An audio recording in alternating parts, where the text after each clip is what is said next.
duel au sabre.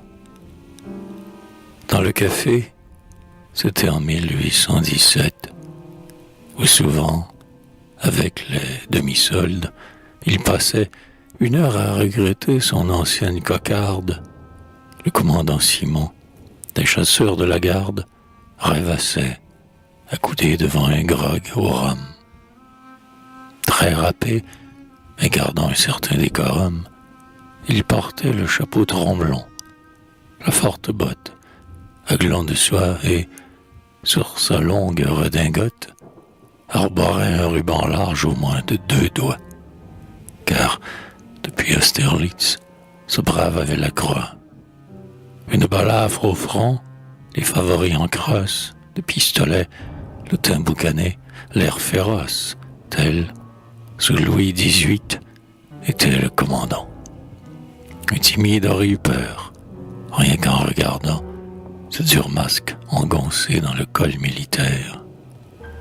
Près de lui, sur le mur, pendait à la patère sa canne, un jonc robuste au cordon de cuir noir. L'âme du demi-solde était sombre ce soir. Jamais elle n'avait tant charrié de haine, depuis que l'empereur était à Sainte-Hélène. Sur lui, le désespoir avait mis le grappin. Il songeait. Plus de gloire, hélas, et pas de pain.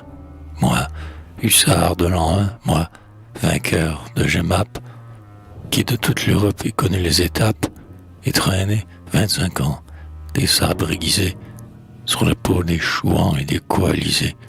Aujourd'hui, passant mal vêtu dont on ricane, dans la boue à Paris, je vais traînant ma canne. Tonnerre, sommes-nous des héros, oui ou non? Le petit caporal m'appelait par mon nom. Pourtant, il m'a tiré l'oreille à montenote. À présent, je n'ai pas crédit à ma gargote. Plus d'amour. Beau garçon, jadis, sous le dolman, j'eus plus d'un trait flatteur et rapide roman. Cette margrave à Dresde, or 1000 baïonnettes, en Pékin maintenant je fais peur aux grisettes. Mais ce soir, je n'ai pas dans ma poche un écu. Il ruminait si sa fureur de vaincu, comme il lui haïssait à fond les nouveaux maîtres. Le roi, d'abord, ce gros goûteux avec des guêtres, qui passait en carrosse, escorté de dragons. Tout ce que l'étranger tirait de ses fourgons le remplissait d'horreur. Mais la honte des hontes, c'était ces nobliaux, ces marquis, ces vicomtes, ces barons de 20 ans, n'ayant pas vu le feu, bombardés officiers d'un coup, et, sacrebleu, à qui l'on prodiguait tout, les croix et les grades.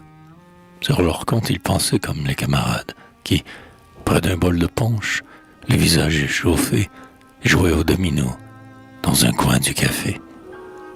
Quand un de ces grognards rencontrait au passage quelques gardes du corps tout jeunes, l'air bien sage, il vous l'apostrophait du style le plus sec, puis, en garde, il tâchait d'embrocher le blanc-bec. Pourtant, le commandant, chose extraordinaire, n'avait, depuis longtemps, pas eu la moindre affaire. Par scrupule, en escrime, il se savait trop fort. Pour lui, tout adversaire était d'avance, mort. Il cultivait, depuis qu'il servait sous les aigles, le grand art de tuer un homme dans les règles. Et, certain d'être, aucun n'eût pu le démentir, le premier sur la planche et le premier au tir, il évitait les duels par réserve royale.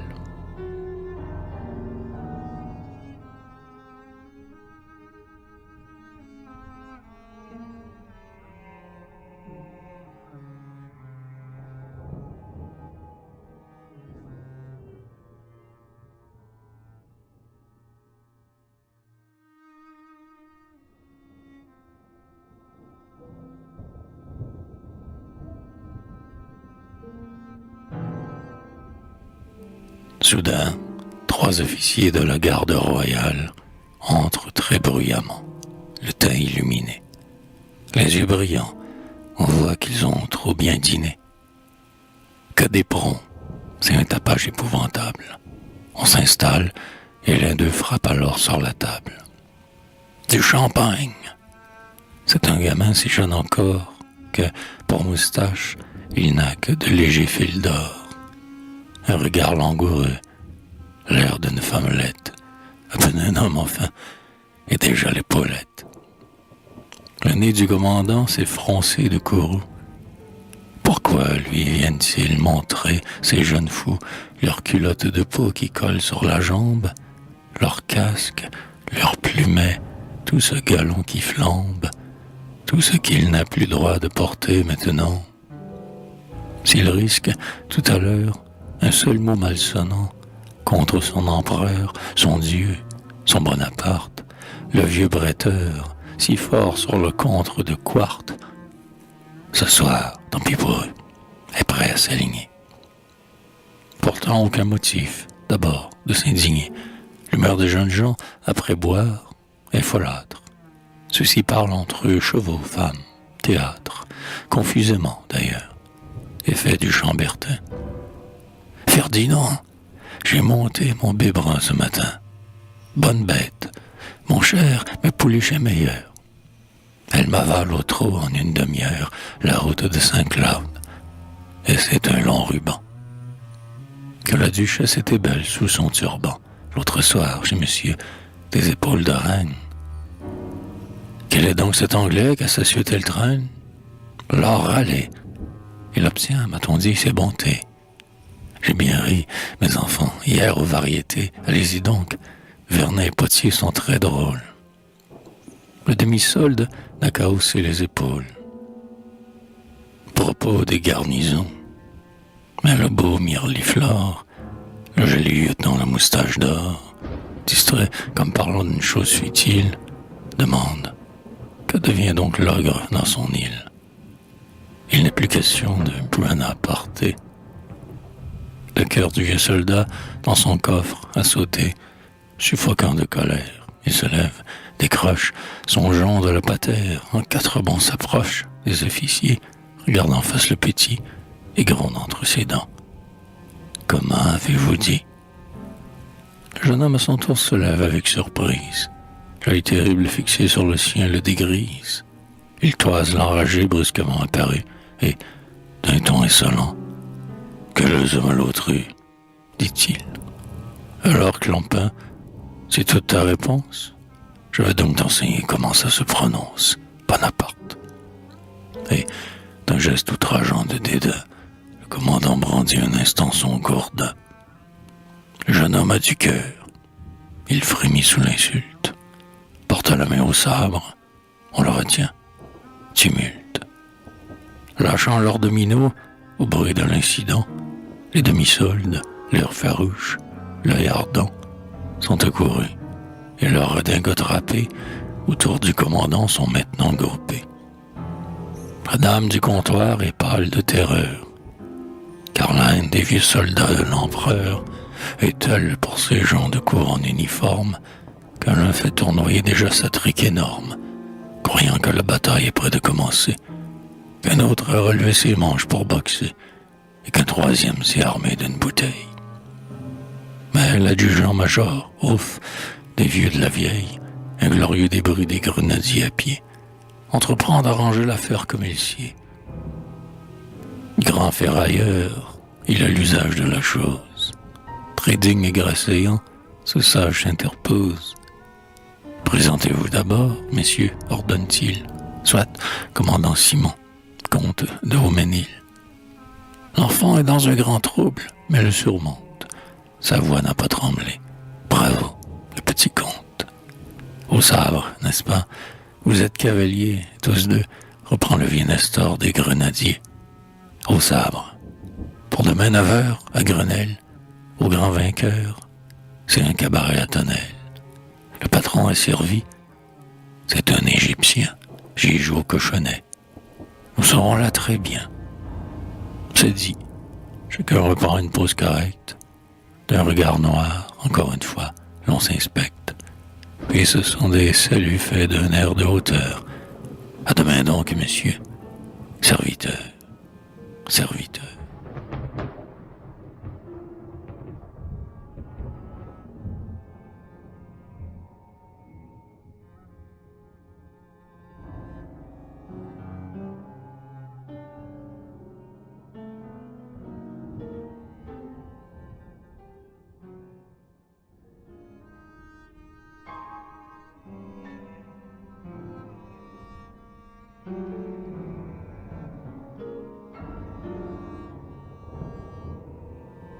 Oh, Ménil.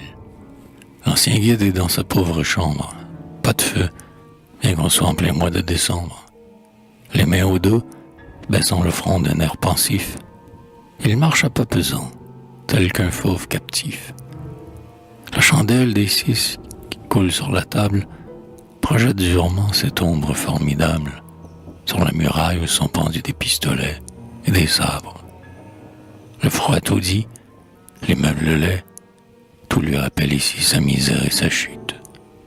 Mais non, il semble avoir oublié la dispute. Plus de colère, il songe, et son rude profil s'adoucit, quand tout bas il redit « Oh, Ménil !» Et voilà, dans son cœur de vieux chien de guérite, le lointain souvenir que ce nom ressuscite. Sous la terreur, au temps des échafauds rougis, sans relâche, il était maréchal des logis.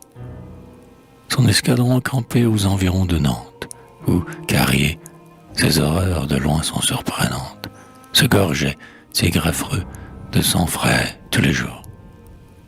On arrêtait tous les suspects aux alentours.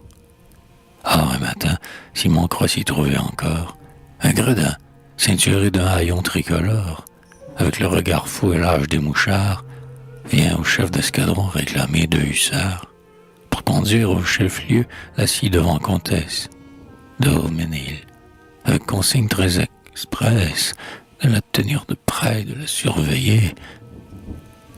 Et Simon est requis avec un cavalier de ses amis, un très bon garçon qu'il estime. Il se rappelle bien la touchante victime, si jeune, ayant l'air moins malheureux qu'étonné, et présentant le sein à son fils nouveau-né, qui, justement, venait de réclamer sa goutte. L'ordre est formel. Tous 3 se mettent donc en route, elle marchant à pied entre les 2 chevaux. C'était en mai. Les champs couverts de blé nouveau verdoyaient. Les buissons étaient pleins de fauvettes. Là, assis devant, avec ses souliers à bouffettes, bientôt boita, très lasse, et c'était monstrueux, cette misère-là dans ce printemps joyeux. On fit halte un instant et l'on mit pied à terre. S'appuyant sur un tronc d'arbre, la pauvre mère pleurait en regardant son enfant endormi. Simon, n'y tenant plus, prit à part son ami et dit « Si nous sauvions cette jeunesse, diantre. Je sais bien, nous risquons 10 balles dans le ventre, mais c'est la guillotine à Nantes qui l'attend. Le commandant est un cœur d'or. En lui contant une escarmouche avec les Blancs ou quelque histoire semblable, j'en suis sûr, il feindra de nous croire. Ce tendron-là n'a pas trahi la nation. Va, mon vieux, ce sera ta meilleure action. D'ailleurs, je suis ton chef, cette affaire est la mienne. Je commande. Ça va, lâchons la citoyenne, fit le hussard avec son petit citoyen. On n'est pas des bourreaux après tout. Je vais bien. Quand le sous-officier vint vers la prisonnière, il lui dit rondement la chose à sa manière. Rien ne pourra jamais lui faire oublier cela. Elle prit follement sa main et la baisa. Libre, mon fils et moi, libre. Quel cri de joie. Pars vite, citoyenne, il ne faut pas qu'on voie nos adieux. Tu n'as pas d'argent? Non. As-tu faim? Oui. Je n'ai que 8 sous et ce chanteau de pain. Prends. Vous non, je prierai ton Dieu pour qu'il vous aime. Non, non. Bah, il le sait, bien sûr, l'être suprême. Crois-tu trouver un gîte? Oui, vers le clocher, loge de bonnes gens qui pourront me cacher.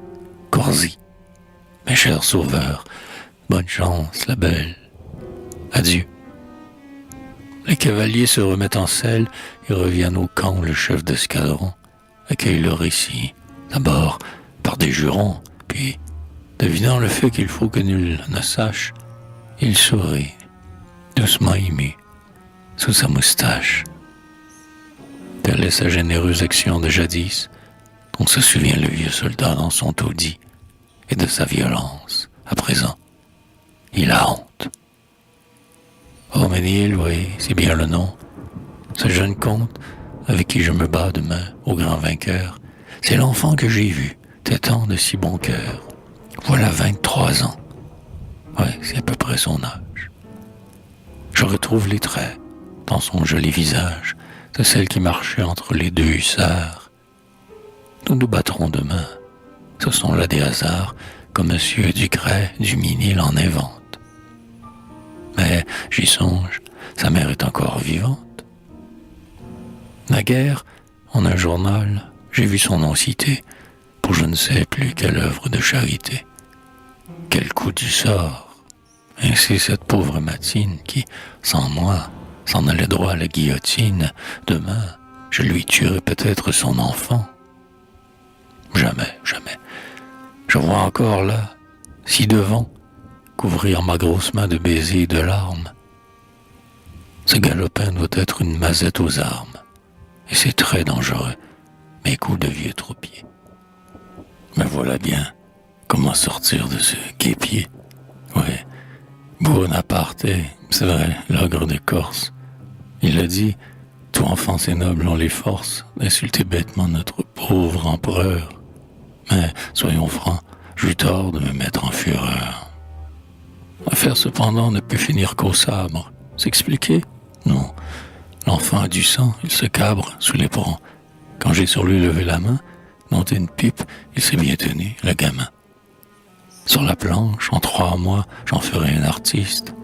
Quel dommage qu'il ne soit pas bonapartiste. Mais ce n'est pas tout ça. Simon, le vieil animal, il faut qu'à ce jeune homme, il n'arrive aucun mal. Un prisonnier rampleur et traînant la semelle, près de ta botte, avec son fils à la mamelle, que ton bon mouvement sauva de l'échafaud, il faut lui rendre intact son petit, il le faut. Simon, ton tour viendra de passer l'arme à gauche, et ta vie, après tout, c'est bataille et débauche. Adieu, cet empereur du ciel en qui tu crois. Allons, tu montreras tes blessures, ta croix, ta sterlite, c'est beaucoup, et quelques faits de guerre. Mais tout cela, mon vieux, pourrait ne compter guère si, de ton cœur, au feu des bivouacs culottés, il ne s'échappe pas une odeur de bonté. Aussi vrai que Marmont est un traître, je jure de renvoyer l'enfant sans une égratignure. Il dit, la chambre était glacée, il frissonna, avec un souvenir de la Bérésina, où la température était fichtre, sévère, puis elle se mit au lit en songeant. Comment faire?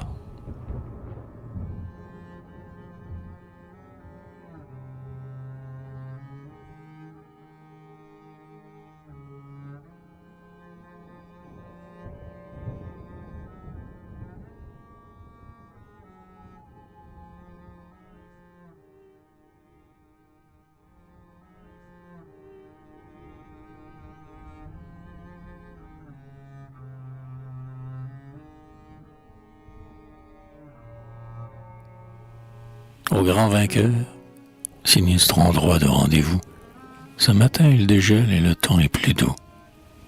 Mais un grand vent, poussant une plainte inquiète, tourmente les bosques séchés de la guinguette et roule sur le sol les feuillages flétris.